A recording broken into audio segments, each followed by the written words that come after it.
नमस्कार साथियों, स्वागत है आपका अपने यूट्यूब चैनल में। आज की इस वीडियो में हम जो रचनाकार लेकर आए हैं वो है उपेंद्र नाथ अशक। साथियों, उपेंद्र नाथ अशक एक बहुत ही अच्छे नाटककार, उपन्यासकार, कवि, निबंधकार जैसी विधाओं में अपना परचम लहरा चुके हैं और बहुत ही अच्छे साहित्यकार मैं कहूँगा। हिंदी मास्टर कैडर में लगे हुए हैं एक नाटककार के रूप में। साथियों, पंजाब से हैं, जलंधर से हैं ये, इसी कारण हिंदी मास्टर कैडर में भी इनको विशेष रूप से स्थान दिया गया है। तो ये वीडियो आप सभी के लिए बहुत लाभदायक सिद्ध होने वाली है। यदि आप जूसी नेट हिंदी की भी तैयारी कर रहे हैं तो उसमें भी उपेंद्र नाथ अशक के नाटकों के बारे में, उपन्यासों के बारे में और कविताओं के बारे में अवश्य पूछा जाता रहा है। तो साथियों, अधिक समय न लेते हुए चलिए वीडियो को स्टार्ट करते हैं। जी हाँ साथियों, हम पढ़ना शुरू कर रहे हैं कि श्री उपेंद्र नाथ अशक हिंदी साहित्य में यथार्थ के प्रतिष्ठापक साहित्यकार माने जाते हैं। उपन्यास, नाटक, कहानी, निबंध, संस्मरण, रेखाचित्र, रिपोर्टाज, यात्रा, साहित्य, डायरी आदि अनेक गद्य विधाओं को उन्होंने समृद्ध किया है। उपन्यास, नाटक और कहानी ये तीन विधाएं हैं जिनमें अशक को समान रूप से सफलता प्राप्त हुई है। साथियों, जहाँ पर कविताओं को भी मैं ऐड करना चाहूँगा, एक अच्छे कवि भी हैं, उनकी कविताएं भी मैं आपको कविताओं के नाम भी आपको मैं दिखाऊंगा साथियों, तो वो भी लिख लीजिएगा। तो अशक का जीवन संघर्षों का जीवन रहा है, ठीक है साथियों। इसलिए उनके साहित्य में समाज की वास्तविकता अनेक संदर्भों में मूर्त हो सकी। उनका नाटक साहित्य कम नहीं, ठीक है। जो उनके नाटक है साथियों, ये लिख लीजिए यदि आप पहली बार उपेंद्र नाथ अशक को पढ़ रहे हैं, ठीक है। अगर आपको लगता है कि पहले हमने ये जानकारी एकत्रित नहीं की है अपने नोट्स में तो ये लिख लीजिए। जय पराजय उनका 1937 में आया नाटक है। स्वर्ग की झलक 1938 में, छठा बेटा 1940 में, कैद 1943, उड़ान 1945, पैंतरे 1952, अलग अलग रास्ते 1953, अंजो दीदी, ठीक है, 1953 या 54 माफ़ करिएगा। तो साथियों, आपको बता दूं, अंजो दीदी उनका सबसे महत्वपूर्ण नाटक है, ठीक है, सबसे महत्वपूर्ण नाटक है। इसका समय काल आप 1954 लिखिएगा, 54 लिखिएगा, ठीक है। भंवर 1961, बड़े खिलाड़ी 1967, ठीक है। लौटता हुआ दिन 1972 आदि अशक जी के बड़े नाटक हैं, ठीक है। नाटक बड़ा होता है, एकांकी नाटक जैसे होता है एकांकी का स्वरूप, लेकिन साथियों वो एक शॉर्ट एक्ट प्ले बोला जाता है।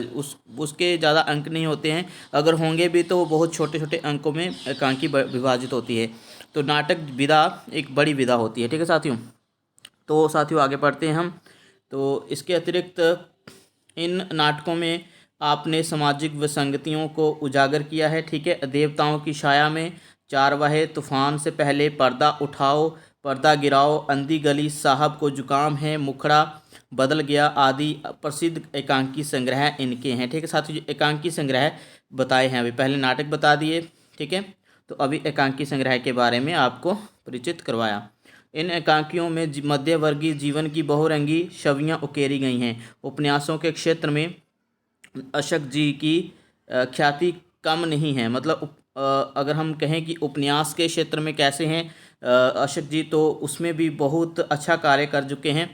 तो साथियों, आपको बता दूं, तारों के खेल, गिरती दीवारें उपन्यास तो इतना अच्छा और हमें सीख देकर जाता है साथियों। जो मैंने पढ़ा हुआ है गिरती दीवारें, आपको बता दूं साथियों कि ये खुद जो गिरती दीवारें का नायक है वो जालंधर से है और अशक जी खुद जालंधर से। तो कहीं ना कहीं मैं ये कहूँगा कि उन्होंने अपनी ज़िंदगी के वास्तविक जो अनुभव थे वो इस उपन्यास में, ठीक है, डाल दिए हैं। इसके आगे गर्म राख, ये पीछे आपको बता दूँ, मैं जब जूसी नेट का एग्ज़ाम देने गया था जे दिसंबर 2019 में, तब जो गर्म राख पूछा गया था वहाँ पर, ठीक है।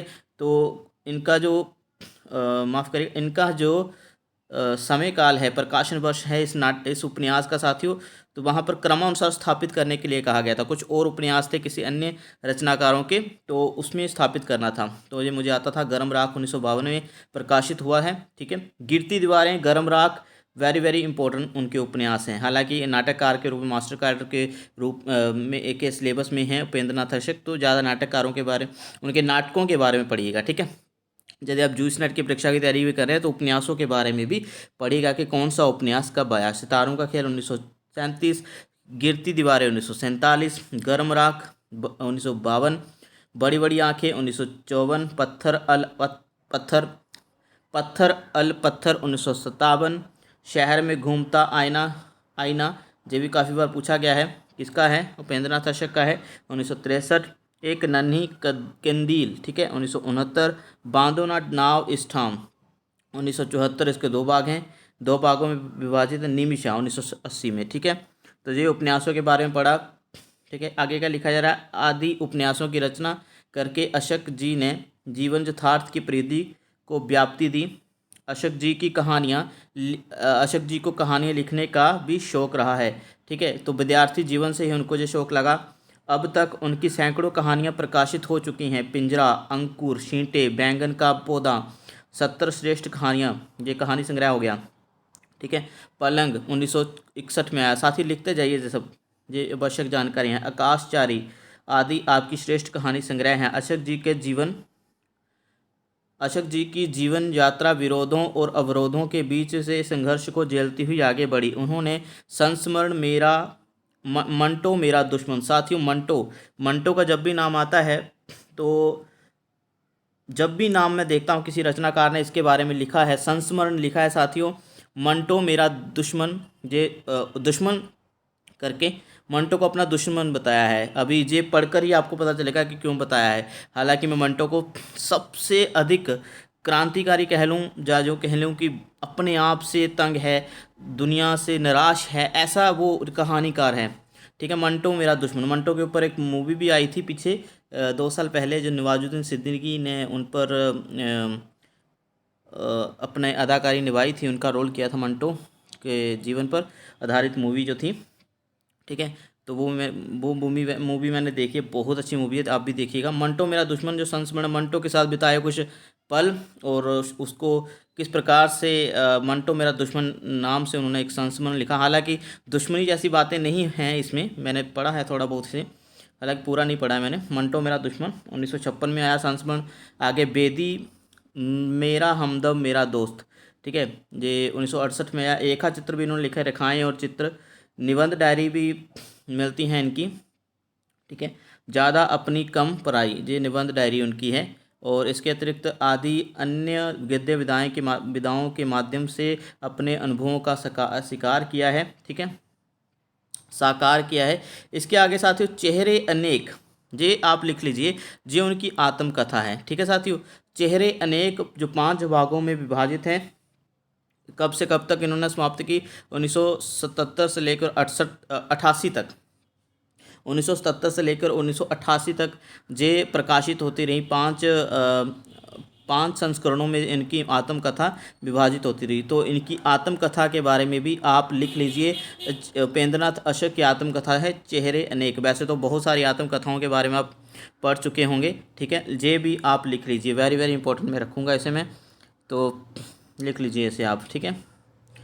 तो चेहरे अनेक 5 भागों में है, जे में आपने अपनी जीवन कथा प्रस्तुत की है। यह कथा ऐसे अंदाज में लिखी है कि इसमें अशक के साथ उनके जीवन में आने वाले जो अन्य साहित्यकार हैं, जैसे अज्ञेय, जनेन्द्र, इला चंद्र जोशी, भगवती प्रसाद वाजपेयी, चंद्रगुप्त विद्यालंकार, नरेश मेहता, नागार्जुन आदि प्रसिद्ध साहित्यकार के असली चेहरे भी सामने आ गए हैं। तो साथ ही ये जानकारी मैंने उनके उपन्यास, कहानी, नाटकों के बारे में दी। तो अन्य कुछ जानकारी भी आपको देनी है, तो चलते हैं उस पर। साथ ही मैं नाटकों के बारे में बात कर रहा था, एक नाटक पीछे नहीं बताया गया था, जो मैं बहुत सारी अन्य पीडीएफ्स भी बनाया हूं। तो साथियों आपको बता दूं, एक नाटक मैंने वहां पर नहीं आपको दिखा सका, क्योंकि वहां पर नहीं लिखा था पिछले पीडीएफ में। तो आदि मार्ग नाटक उनका आया था 1950 में, ये भी आप लिख लीजिए, ठीक है।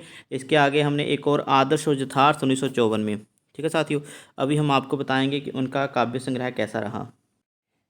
तो साथियों अभी मैं बता रहा हूँ कि उनके कुछ काव्य संग्रह भी रहे हैं। पहला है प्रात प्रदीप, दूसरा है उर्मियाँ, अगला है 1949 में आया बरगद की बेटी, दीप जलेगा 1950 में, चांदनी रात और अजगर 1952, सड़कों के ढले साए 1960, खोया हुआ प्रभा मंडल 1965, और सदृश्य नदी 1978, स्वर्ग एक तलघर है, ये आया 1991, और एक दिन आकाश ने कहा 1995, ठीक है साथियों।